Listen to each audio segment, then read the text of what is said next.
Bom, pessoal, estou aqui para fazer o trabalho aí referente aí à unidade 2, né, da matéria de flotação. Vou começar falando aí sobre a tensão superficial.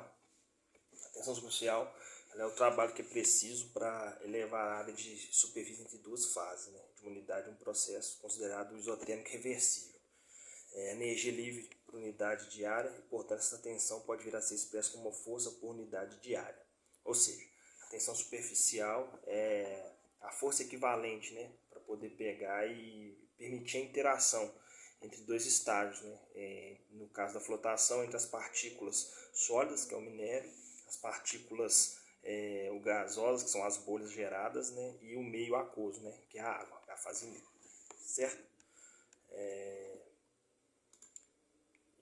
Então, aí interação partículas-bolhas, né? Ao longo do processo de flotação existe ocorrência que inclui a hidrodinâmica e a cinética do sistema. Com o movimento de bolhas e partículas, a energia mínima de colisão que é preciso para eliminar a camada líquida de água que as separa. Os critérios hidrodinâmicos relacionados à interação hidrofóbica entre bolhas e partículas são propícios para que a flotação aconteça, é preciso que outros critérios referentes à cinética e hidrodinâmica do sistema sejam garantidos. O que isso quer dizer? Qual que é essa questão dessa interação? As partículas de sólido, né, de minério, elas vão estar caindo, né, em queda livre e vai estar sendo gerada as bolhas num meio aquoso. Então essa interação, o que significa? É a possibilidade dessa partícula agregar a bolha de ar. E a bolha de ar ela tem que ter sustentabilidade para elevar, capturar, né, agregar a partícula de minério e conseguir carregar ela até a parte superior da coluna, né, onde você quer flotar. Então, essa é a cinética, essa é a hidrodinâmica, né, entre as partículas. As partículas devem colidir com as bolhas, né, como eu disse. O filme de separação da interface de partícula-bolha deve ser o mais fino possível e romper durante o tempo de colisão, aquilo que eu disse. A bolha ela tem que ser capaz de coletar a partícula sólida, ela tem que ter força suficiente para passar por toda a camada de líquida e elevar ela até a parte de verter, né, a camada de espuma, sem estourar a bolha. Se a bolha estourar, você perde aquela partícula, ela deixa de ser coletada. Então, essa é a parte dessa hidrodinâmica. A colisão é extremamente estudada. A colisão está vinculada à hidrodinâmica do sistema e acontece quando uma determinada partícula mineral se aproxima de tal maneira de uma bolha que inicia as interações físico-químicas entre ambas as partes. E então começa a operar. O que está dizendo aqui? A questão de tornar as partículas hidrofílicas, né, hidrofóbicas. As partículas que se molham, que é no que você deseja coletar. Por meio dos reagentes. Os coletores eles vão transformar as partículas que são hidrofílicas em hidrofóbicas e essa absorção química, né, do reagente vai permitir com que a bolha, que é a fase gasosa, né, que é a partícula sólida, adera às bolhas e essa permite que ela seja coletada.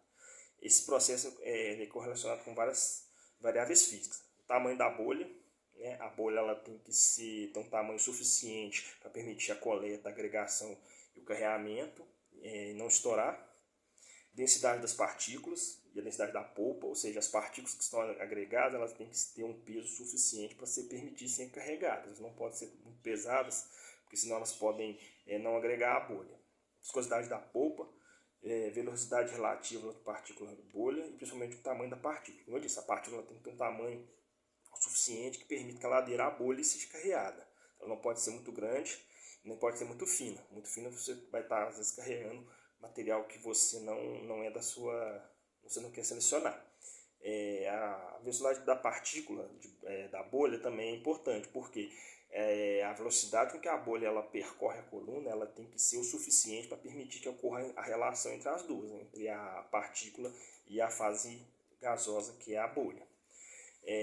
A colisão é estimulada por forte agitação do sistema, maior diâmetro das partículas, maior densidade das partículas e menor tamanho das bolhas, como eu disse.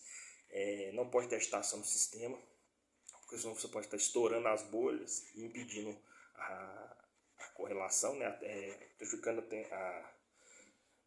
a tensão superficial, né, entre as partículas, a densidade das partículas, do tamanho. A partícula não pode ser tão muito grande, porque senão ela tem peso e ela, ao invés dela agregar, ela acaba afundando. Enfim, é isso. A adesão das partículas de bolha só é possível graças à hidrofobicidade. Quanto mais hidrofóbica é uma superfície mineral, maior é a intensidade das forças de adesão que garantem a estabilidade do conjunto bolha-partícula no decorrer do transporte. O surgimento de uma nova interface gasosa é imprescindível para que o fenômeno ocorra. Isso ocorre em substituição às interfaces de sólido-líquido e líquido-gás que existiam antes da colisão da partícula-bolha. Essa interface nova é gerada quando uma película de água está presente entre a partícula-bolha e é drenada até chegar a uma espessura crítica que possibilita a ruptura da mesma. Aqui, né, tá falando a questão da hidrofobicidade, né, que é a questão de tornar as partículas, que a maior parte das partículas elas são hidrofílicas, né, elas têm uma alta capacidade de molhabilidade. Quando você adiciona o coletor, esse coletor envolve a partícula, absorve, né, na partícula, e ele transforma ela em hidrofóbica. Ela perde essa capacidade de se molhar, e é isso que faz com que ela possa aderir à bolha, que é a fase de gás, né, e possa ser coletada, certo? E é isso, bom. Esse é o meu vídeo aí sobre o conteúdo, tensão superficial, né, e a influência dela entre as partículas bolhas e os fatores que fazem essa colisão, permitem a colisão e a relação entre partícula bolha e esse estímulo aí, certo? Obrigado.